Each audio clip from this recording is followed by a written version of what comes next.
एक आदमी था, उसकी पत्नी बहुत अच्छी थी, उसकी बहुत बड़ी फैक्ट्री थी। अचानक उसकी फैक्ट्री में आग लग गई, बहुत नुकसान हुआ। मतलब ये समझो कि वो बर्बाद हो गया। अब सब कुछ खत्म था, घर भी रहने को नहीं था, जो था वो भी गिरवी था। जब फैक्ट्री में आग लगी, सब बर्बाद हुआ, बैंकों की किस्त जा ना पाई, तो बैंक ने उस घर को भी कब्जा कर लिया, ले लिया। दोनों पति पत्नी किराए के घर में आ गए। अच्छा खासा जीवन था, बड़ी लग्जरी जिंदगी थी, पर समय बदलते देर कहां लगती है। उसकी पत्नी और पति दोनों बेचारे किराए के घर में आ गए और पत्नी ने अपने पति से कहा, सुनो, मेरे पास कुछ मेरे आभूषण हैं, मेरा हार, मेरे कान के झुमके, आप वो ले जाओ, उसे बेचकर अपना फिर से कोई काम स्टार्ट करो। पति ने कहा कि नहीं, मैं तुम्हारे जेवर नहीं बेचना चाहता, पर जिद करी पत्नी ने, नहीं आप काम शुरू करो, फिर खड़े होइए, घबराइए मत। उसकी पत्नी ने उसे मोटिवेट किया, बहुत अच्छा एक पत्नी धर्म निभाया। देखो पत्नियां कितना अच्छा काम कर सकती हैं, अपने पति को मोटिवेट कर सकती हैं, अपने पति को गलत राह से लाकर के सही राह में चला सकती हैं, यदि पत्नी समझदार है तो। एक पत्नी से अच्छा मित्र नहीं हो सकता, याद रखिएगा। पत्नी सबसे अच्छी क्या होती है? पति की मित्र होती है, दोस्त होती है। एक पति से अच्छा दोस्त नहीं हो सकता, एक पत्नी से अच्छा दोस्त नहीं हो सकता, एक पत्नी से अच्छा आपका शुभ चिंतक नहीं हो सकता। मां के बाद यदि आपका शुभ चिंतक कोई है तो आपकी पत्नी है। उस पत्नी ने, बेचारी ने अपने सारे आभूषण पति को दिए, जबकि पत्नियां अपने आभूषणों को बहुत प्यार करती हैं, वो अपने पति को भी हाथ नहीं लगाने देती आभूषणों में। लेकिन उस स्त्री ने अपने सारे आभूषण बेच दिए और पति को पैसा दिया कि ये लो आप पैसा, आप अपना काम स्टार्ट करो। उसके पति ने फिर जो फैक्ट्री में नुकसान हुआ, अब उसे फिर छोटे रूप से शुरू किया। अनुभव तो था ही काम का, छोटे रूप से स्टार्ट किया, करते करते करते वो बहुत बड़ा उद्योगपति हो गया। फिर करोड़ों की संपत्ति उसने जोड़ी, फिर बड़ा कारोबार, जितना नुकसान हुआ उससे कई गुना अब उसे प्रॉफिट हो गया। बहुत समय बीत गया। एक दिन उसने क्या देखा कि उसके जो स्टाफ है, काम करने वाले लोग, कार्यकर्ता, एक लड़की, एक सुंदर सी लड़की इंटरव्यू देने आई और वो इंटरव्यू दे करके पास हो गई। अब वो लड़की वहां पे उस फैक्ट्री के मालिक के आसपास वो लड़की रहने लग गई, काम करती। वो काम धाम तो कुछ करती नहीं, बस अपने उस फैक्ट्री के मालिक को घूरती रहती। वो आई ही थी एक अलग उद्देश्य से। आपको पता है आजकल मार्केट में इन चीजों से बचना चाहिए। आजकल लूटने का, आपको बर्बाद करने का षड्यंत्र बहुत बड़ा हो सकता है, आपकी समझ से परे हो सकता है। अब वो आदमी जो था फैक्ट्री का मालिक, जो बढ़िया कमा खा रहा था, खुश था, 100-200 लोगों की दाल रोटी उसकी फैक्ट्री से चल रही थी, सब चल रहा था ठीक। तभी वो लड़की उसके यहाँ काम में आई और बस, बहुत सुंदर तो थी ही वो दिन भर उसी को देखती, और पुरुष वो आदमी भी उसमें धीरे धीरे आकर्षित होने लगा। एक दिन ऐसा आया, दोनों कॉफी में चले गए, अर्थात कॉफी पी रहे हैं, साथ में चाय पी रहे हैं, साथ में रहने लग गए। ऐसा करते करते वो लड़की इतने करीब आ गई उस फैक्ट्री के मालिक के उस लड़की ने कहा कि अब अपन शादी कर लेते हैं। दोनों में बड़ा, आज की भाषा में प्यार व्यार हो गया, इलू इलू हो गया दोनों का। दोनों साथ में रहने लग गए। उसके पति ने, मतलब वो फैक्ट्री के मालिक ने बोला कि मैं तुमसे शादी नहीं कर सकता क्योंकि मेरी पत्नी ऑलरेडी है, मैं शादीशुदा हूं। उसने कहा कोई फर्क नहीं पड़ता, तुम अपनी पत्नी को तलाक दे दो। अब इस लड़के ने इस तरह से चंगुल में फंसा लिया कि इसने बोला कि शादी कर लो। इसने भी बोला ठीक है, आज मैं अपनी पत्नी से बोलूंगा कि मैं तुम्हें तलाक देना चाहता हूं। जबकि कोई लड़ाई नहीं, कोई झगड़ा नहीं, पत्नी तो अच्छी थी। अच्छा, एक दिन पत्नी के पेट में दर्द हुआ। संयोग देखिएगा कि जिस दिन पति ये कहने वाला था कि मैं तुम्हें तलाक देना चाहता हूं, उसी दिन पत्नी के पेट में दर्द हुआ। तो वो बगल के डॉक्टर के पास दिखाने चली गई और जब वहां पर चेकअप हुआ उसका, तो डॉक्टर ने बताया कि आपको तो ब्लड कैंसर है। उस स्त्री को क्या निकला? कैंसर।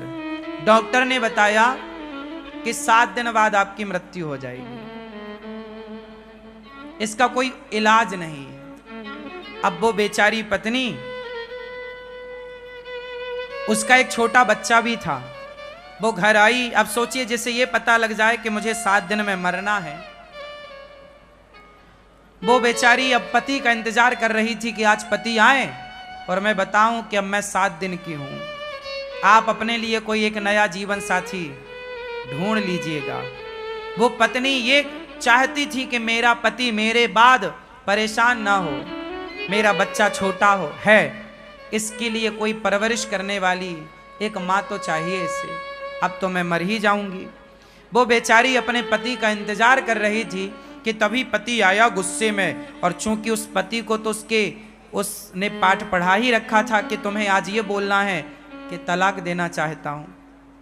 पति आया। रोज तो अपना जूता जब उतारता था तो पत्नी आती थी, पत्नी अपने हाथ से उसके जूते मोजे उतारती, अपने हाथ से पानी देती, उसका बैग लेती। रोज की तरह पत्नी आई, पर आज उसने गुस्से में अलग जाकर बैठ गए और बोला, सुनो, अब हम तुम्हें तलाक देना चाहते हैं।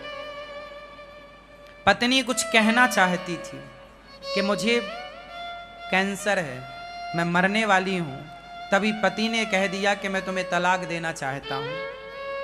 पत्नी ने बहुत समझदारी का परिचय दिया और पत्नी ने पति से अपना हाल कुछ भी नहीं कहा। अब वो चिड़चिड़ाने लग गया, गुस्से में आ गया, क्योंकि उसका मन कहीं और लग चुका था। पत्नी ने कुछ जवाब नहीं दिया। पत्नी ने कहा, अच्छा ठीक है, आप मेरे से तलाक लेना चाहते हैं? हाँ, मैं 7 दिन बाद आपको तलाक दूंगी। मैं आपको 7 दिन बाद तलाक दूंगी, परंतु आप मुझे इन 7 दिनों में जैसे पहले प्रेम करते थे उसी प्यार से आप मुझे 7 दिन रखेंगे। 7 दिन बाद मैं आपको तलाक दूंगी। पति को लगा ये तो बहुत सस्ता है।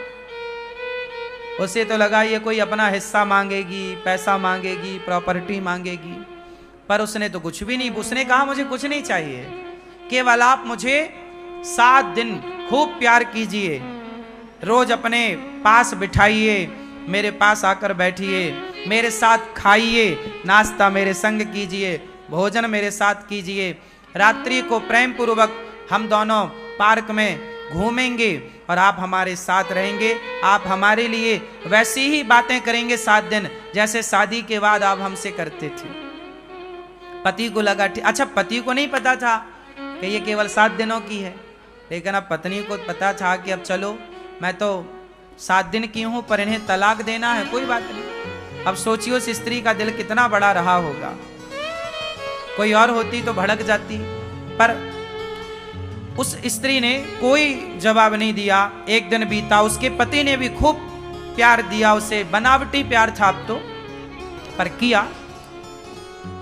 रोज उसके साथ अच्छे से खाता पीता, चलता फिरता, टहलता, हंसता, सब बढ़िया। 7 दिन, 1 दिन, 2 दिन, 3, 4, 5, 6, आज 7वां दिन था, आखिरी।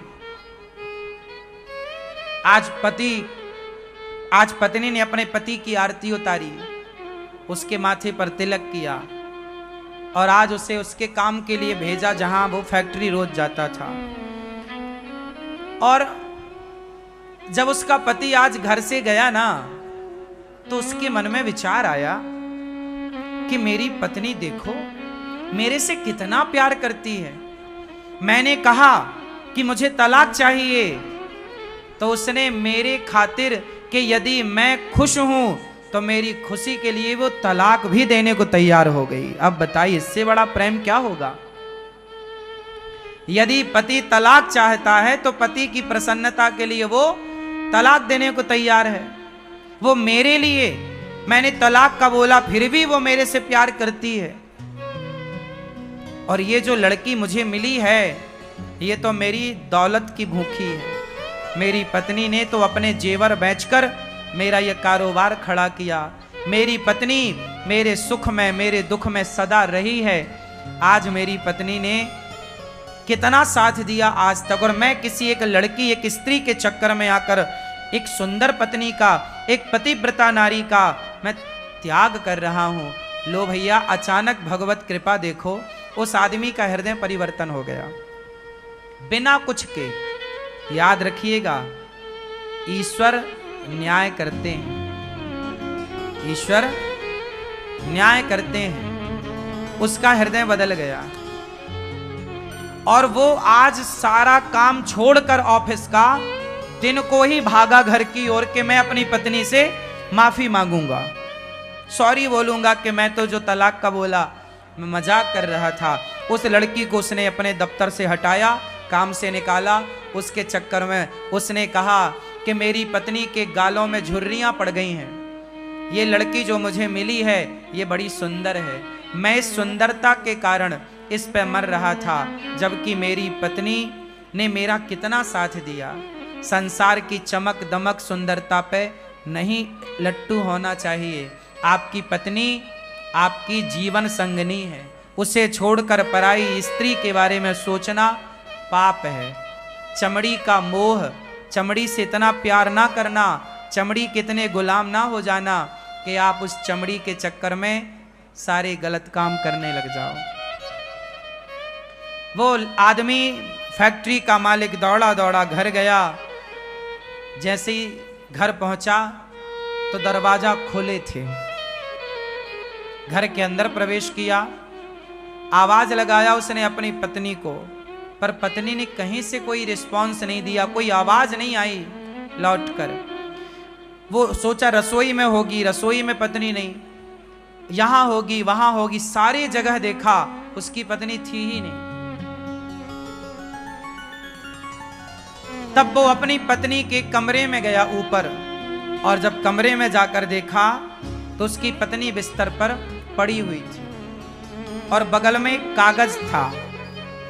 वो कागज में कुछ लिखा था। वो पत्नी को जगाया, अरे देखो मैं आ गया, भाग्यवान सुनो, मैं तो तुमसे मजाक कर रहा था, मुझे माफ कर दो, सॉरी। वो बहुत बोलता जा रहा, पर पत्नी तो सुनने को तैयार नहीं, वो तो बिस्तर में पड़ी। वो पड़ी क्या थी? वो मर चुकी थी, लेकिन मरने के पहले उसने एक पत्र लिखा था अपने पति के लिए। अब उस कागज में क्या लिखा? अब ये पति उस कागज तक पहुंचा और पढ़ने लगा, और जब पढ़ा तो उसमें पत्नी ने लिखा था, मेरे पति परमेश्वर, मैं भगवान से प्रार्थना करती हूं कि हर जन्म में मुझे आप जैसा पति मिले। मेरे पति परमेश्वर, आप जैसा पति पाकर मैं बहुत खुश हूं। मुझे आपसे और भगवान से कोई शिकायत नहीं है।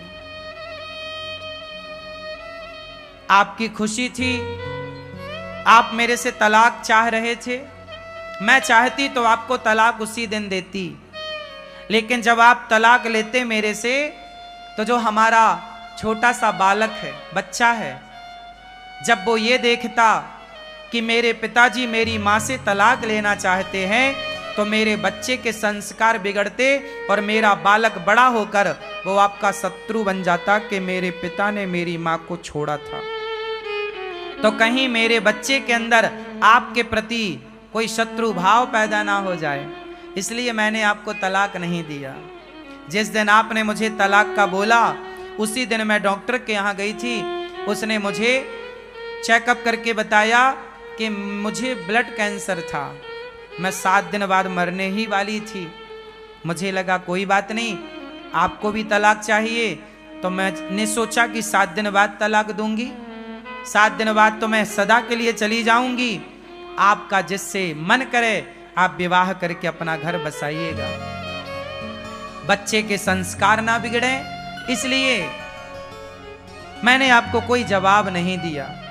क्योंकि हमारे बच्चे जब हमें आपस में लड़ता झगड़ता देखेंगे तो बच्चों के संस्कार बिगड़ते हैं। मैं नहीं चाहती कि मेरे बच्चे के संस्कार बिगड़े। बस अब मैं कैंसर की मरीज थी, 7 दिन पूरे हो गए, मैं जा रही हूं, अब आप अपना घर बसाइएगा, आप खुश रहिएगा, ऐसा लिखकर वो बेचारी सदा सदा के लिए चली गई। अब इसका पति ये पत्र पढ़ करके जो रोना शुरू किया, हे भगवान मेरे से कितनी बड़ी गलती हो गई, मेरी पत्नी मरने की स्थिति में थी और मैं उसका साथ ना दे सका, अच्छा इलाज कराता, अच्छे जगह दिखाता, शायद मेरी पत्नी बच जाती, कोई बढ़िया डॉक्टर को मैं चुनता, शायद बच जाती। लेकिन वो पराई स्त्री के चक्कर में फंसकर अपनी एक सुंदर पतिव्रता नारी को अंत में बड़ा दुख दिया। अब कोई पत्नी को यह पता चले कि मेरा पति मुझे तलाक देना चाहता है, और वो भी अंत समय में, उस पत्नी को खुशी तो हो ही ना होगी। वो बेचारी चल बसी। कहा था उसने बच्चे को आप अच्छे संस्कार दीजिएगा। वो आदमी रोया और सारी जिंदगी के लिए मन में एक प्रश्न खड़ा हो गया कि मैंने ऐसा क्यों किया। उसने अपने आप को कभी माफ नहीं किया। फिर उस आदमी ने विवाह नहीं किया, बच्चे को पढ़ा लिखा कर योग्य बनाया। ये कहानी नहीं है, एक सत्य घटना है, एक सत्य लेख है। वो मैंने कहीं पढ़ा तो मैंने आपको सुनाया। आपकी पत्नी के साथ कभी ऐसा ना हो, आपके साथ कभी ऐसा ना हो। संसार की चमक दमक देखकर अपने परिवार को ना छोड़ना। संसार बहुत अच्छा है, लेकिन आपका परिवार संसार से बहुत अच्छा है। आपका परिवार ही आपका संसार है, आपका परिवार ही आपका संसार है। संसार कितना भी अच्छा हो, आपके परिवार से अच्छा नहीं हो सकता। अरे आपका परिवार है तो संसार है, परिवार नहीं तो संसार नहीं। संसार भी तब अच्छा लगता है जब परिवार अच्छा हो, परिवार अच्छा ना हो तो संसार अच्छा नहीं लगता। तो मैं मानता हूं कि परिवार ही एक संसार है, हाँ या ना? तो पहले अपना परिवार देखिएगा, परिवार की खुशी देखिएगा।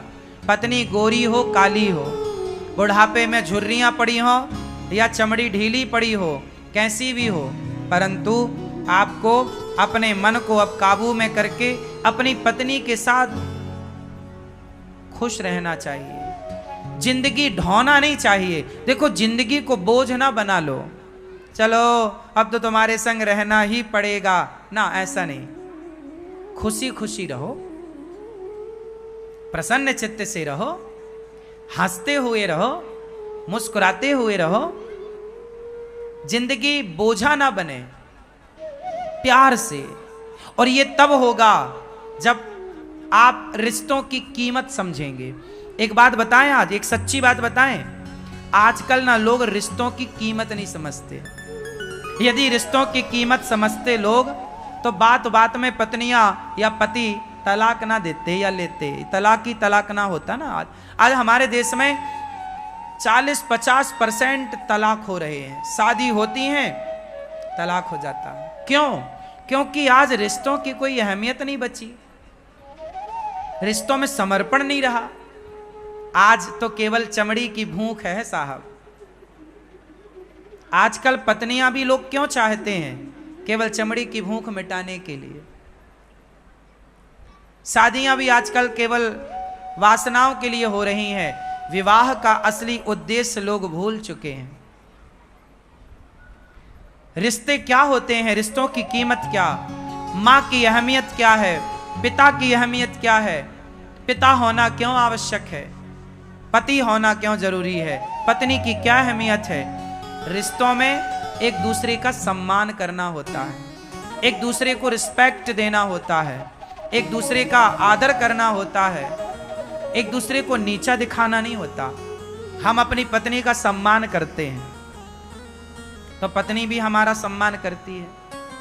हम अपनी पत्नी पर विश्वास करते हैं तो पत्नी भी हम पर विश्वास करती है। हम अपनी पत्नी को अच्छे से बात करते हैं तो वो भी हमसे अच्छे से बात करती है। हम अपनी पत्नी से कुछ चाहते नहीं हैं तो वो भी हमसे कुछ नहीं चाहती।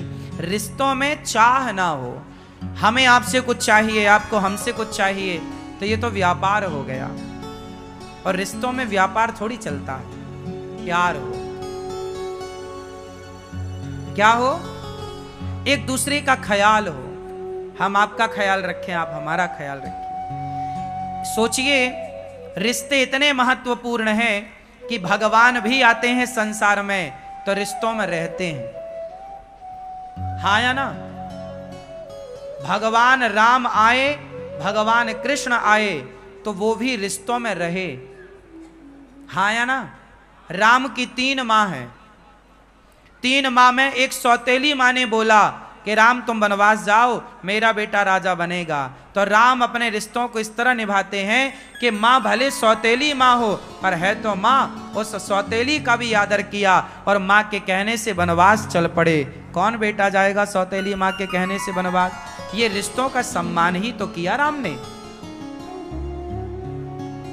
माँ की बात तो मानी।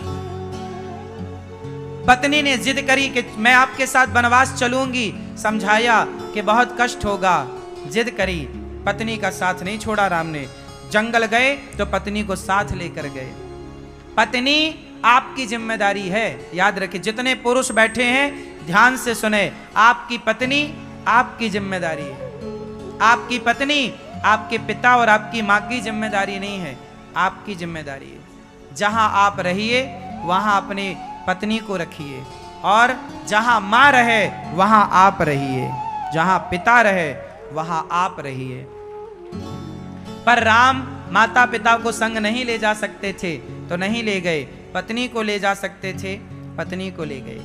राम पत्नी को लेकर गए और पत्नी को एक रावण नाम का दुष्ट व्यक्ति चुरा कर ले गया। तो अपनी पत्नी के लिए राम ने जंगल में एक सेना तैयार कर ली, बिना खंबे का सेतु बना लिया। किसके लिए? बोलो। राम की शत्रुता रावण से नहीं थी। राम रावण को शत्रु नहीं मानते थे। राम ने रावण को इसलिए नहीं मारा कि तुमने मेरी पत्नी का अपहरण कर लिया। राम ने रावण को इसलिए मारा कि रावण भक्तों पर अत्याचार करता था। साथ ही रावण ने वो काम किया जो उसे नहीं करना चाहिए। कौन सा काम? एक स्त्री को उसकी मर्जी के खिलाफ उसके साथ व्यवहार करना, यह राम को मंजूर नहीं था। अपनी पत्नी को सम्मान के साथ वापस लाए राम, रावण को मारकर। नारी के लिए, अपनी पत्नी के लिए रावण जैसी ताकत से लड़ना पड़ा तो राम जी लड़े हैं। किसके लिए? पत्नी के लिए। राम की 2 जिम्मेदारी थी, एक पत्नी और एक भक्त। भक्त विभीषण को लात मार के निकाला रावण ने, राम ने नाश कर दिया। इसलिए पत्नी का आदर करिए। पत्नी आपकी जिम्मेदारी है, माता पिता हमारी जिम्मेदारी है। एक पुरुष की जिम्मेदारी, लोग कहते हैं स्त्रियों की जिम्मेदारी ज्यादा होती है। माय का पक्ष, ससुराल पक्ष, हाँ बात सही है, स्त्रियों की जिम्मेदारी ज्यादा है, पर स्त्रियों से भी ज्यादा यदि माने तो पुरुष की जिम्मेदारी है। क्यों? क्योंकि पुरुष स्त्री की एक जिम्मेदारी है, पति की सेवा करना, पर पुरुष की जिम्मेदारी है कि पत्नी का भी ख्याल रखना, बच्चों का भी ख्याल रखना और माता पिता का भी ख्याल रखना। पुरुष की जिम्मेदारियां, आजकल का मर्द अपनी जिम्मेदारी समझ कहां रहा है। वो तो केवल अपनी पत्नी को जिम्मेदारी मानता है, माता को नहीं, पिता को नहीं। भाई पुरुष का मतलब ये नहीं है कि आप देखो एक नाव जो है ना, नाव में 2 किनारे होते हैं, हाँ या ना? नाव में कितने किनारे होते हैं? दो, और नदी में भी दो, और समुद्र में भी दो, दो किनारे होते हैं। ऐसे गृहस्थी की नौका में दो किनारे हैं, एक पत्नी पुत्र किनारा है, एक माता पिता वो किनारा है। यदि पत्नी की माता को, पत्नी के पिता को कोई दिक्कत है तो मैं उनका सपोर्ट करूंगा, और मेरे जन्म देने वाले माँ बाप को दिक्कत है, कोई कष्ट है तो मैं उनका सपोर्ट करूंगा। मतलब गृहस्थी में ये दो किनारे हैं, एक पत्नी पक्ष, एक आपकी माँ पक्ष। इन दोनों का बैलेंस बना के चलना कि पत्नी भी साथ में रहे और माँ बाप भी साथ में रहे, पूरा परिवार एक संगठित होकर रहे, तब तो आप पुरुष हैं। और आपने यदि एक को चुना, एक को छोड़ दिया, माँ बाप को छोड़ दिया या पत्नी को छोड़ दिया, अच्छे नहीं है फिर आप। पुरुष की जिम्मेदारी है पूरा परिवार संगठित रहे। आपके भाई से आपका झगड़ा हो गया तो आपको कौन अच्छा कहेगा? लोग क्या कहेंगे, यार ये तो अपने भाई से लड़ता है, ये तो अपने भाई का सगा नहीं है। सुनो, कल आपके बच्चे होंगे तो आप अपने आपके दो बेटे हैं माना कि, तो आप अपने दोनों बेटों को क्या बताओगे, बेटा तुम दोनों भाई बड़े होके प्रेम से रहना। कैसे प्रेम से रहना? जैसे हम दोनों भाई प्रेम से रहते हैं। यदि हम दोनों भाई प्रेम से रहते हैं तो हम अपने बच्चों को कह सकते हैं कि तुम भी दोनों भाई प्रेम से रहना। जब हम दोनों भाई प्रेम से नहीं रहते तो अपने बच्चों को हम क्या सिखाएंगे? लवकुश प्रेम से रहेंगे, लवकुश प्रेम से रहेंगे। क्यों? क्योंकि भरत और राम प्रेम से रहते हैं। भरत और राम आपस में लड़ते तो लवकुश भी आपस में लड़ते। माँ बाप से बच्चे सीखते हैं। और मैं आपसे एक बात कहूं, आप अपने बच्चों को किसी और का उदाहरण ना दिया करो, आप खुद ऐसा जीवन जियो कि आप अपना उदाहरण बच्चों को दो कि बेटा जीवन ऐसे जिया जाता है, जीवन को जी करके बताओ। बात समझ में आ रही है? हाँ या ना? तो कैसे जियोगे जीवन? घर में बंटवारा कर लो अपने भाई से, भाई का बंटवारा हो जाए, बात सही है। चूल्हा चक्की अलग है, बात सही है। पर देखो, अलग होना अलग विषय है, लेकिन अलग होके झगड़ा करके अलग होना और अलग होके झगड़े में रहना नहीं। अलग रहो, कमाओ अलग, खाओ अलग, लेकिन सुख दुख में एक दूसरे के साथ कंधे से कंधा मिलाकर खड़े रहो। यही परिवार है और यही परिवार का सुख